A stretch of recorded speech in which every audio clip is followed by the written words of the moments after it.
Hello. What we're going to talk about today is the general principles of ethics. So some of the themes, a lot of times ethics tends to get overlooked because it's either so much a part of what we're doing or philosophers get involved and it becomes so complex and they talk about deontological ethics. You don't need to worry about that. We're going to try to establish some simple ideas about ethics that are still useful for you. So what are ethics? Ethics are basically just rules of behavior, why you behave the way you do. And they're based on ideas about what is good and what is bad. Moral codes.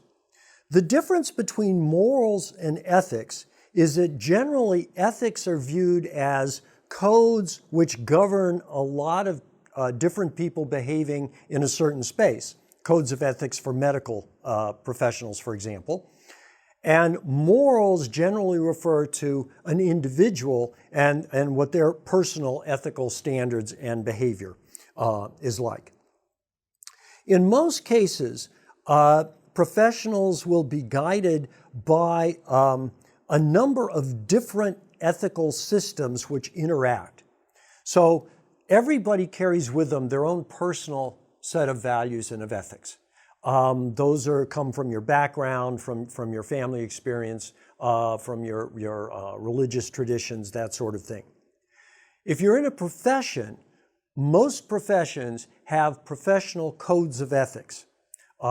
Engineering societies, medical societies, law societies, and so forth. In some cases, to violate professional ethics can lead to loss of license or loss of your ability to participate in that profession. So professional codes of ethics are very important. They're also usually very applied, right? I mean, if you're an engineer, you're not going to worry about medical ethics, you're going to worry about engineering ethics. Those of you that work for institutions may also find that there are codes of institutional ethics. Most companies, for example, have corporate codes of conduct. These are basically the ethics that the company expects you to live up to. The government has significant ethical codes for its workers, whether it's state, local, federal government. In many cases, for example, accepting a gift above a certain minimum level is not permitted. And the reason is that there's a concern that accepting gifts, particularly if you're in the government, if you have decision-making capability, can lead to favorable treatment that's inappropriate. So you have all of these different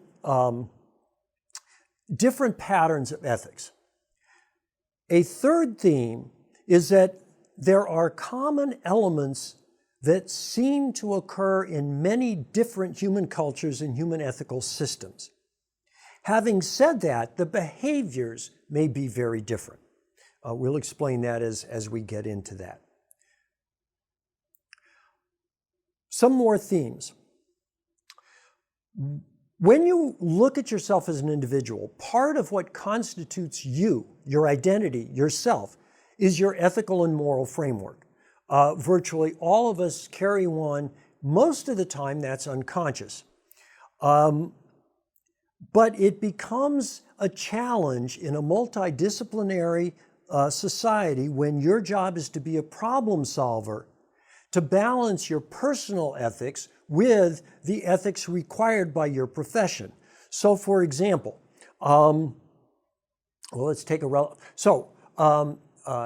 when I graduated from law school, there are clear legal ethical standards that you're expected to follow. One of those standards is that an individual should receive the best defense possible, even if that individual is presumed to be guilty.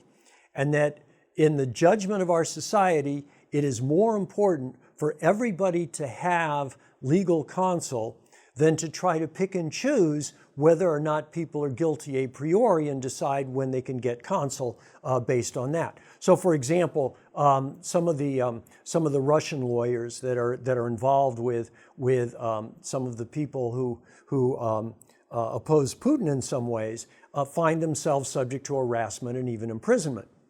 That does not happen in the United States. However, when I graduated, I knew that I would have a very hard time defending violent criminals that I thought were guilty. And so I didn't go into that area of law at all because I would not have been able to function effectively, because my personal ethical system and the required professional system would have been in conflict had I been in that area of practice. So I went into administrative law and communications law instead. When you're a problem solver, you cannot impose your personal ethics on the problem because that results in unstable solutions. So let's say that you are the problem solver that is tasked with designing the water systems above the Everglades to provide a minimum amount of drainage through the Everglades and into the bay. And let's say you're a very strong environmentalist. Those are your personal ethics. But if you take your personal ethics and impose them on everybody else because of your position, what you're going to do is create a very strong environmental policy that will be fragile because it will face a lot of political opposition.